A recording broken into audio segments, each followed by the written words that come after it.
Okay, so now we're looking to increase that range of motion on our ankle as well as strengthening our knee joint.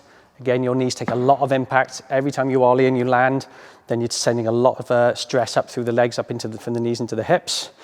2 variations of this, a raised, depending on how stiff and tight you are, what it feels like.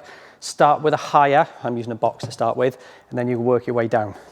The idea for this is, I'm trying to close up the space between my Achilles and my heel and my hamstrings and my butt.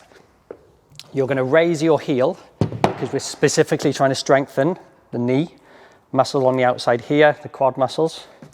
So I'm going to place my heel on here so it puts my heel higher. I'm going to squeeze my butt at the leg that's the back leg, and I'm going to push and try and close that gap up. I'm trying to get my hamstring to contact my calf, but I'm squeezing here, so at the same time I'm opening this hip. So I'm pushing forwards, and then when I stand up, I'm driving through this leg back to my start position. So push through, heels raised, close up that gap, and back. You want to do 10 on the left leg, 10 on the right. If that feels comfortable, no problem. You can use a lower object, or you go straight to the floor. Raised heel still.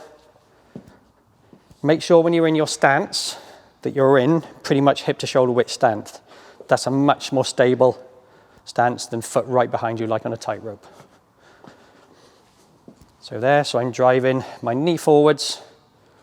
See, I can't close up the gap quite as much here, but I'm still working, getting a nice extension through this hip, and then back to start. Drive that knee forwards, close up that gap, back to start. Again, 10 on each side. Strengthen the outside of those knees, these what's called vastus medialis teardrop muscles, and help improve the integrity of your knee joint because it takes hammering when you're skating. So look after those, everything will be good.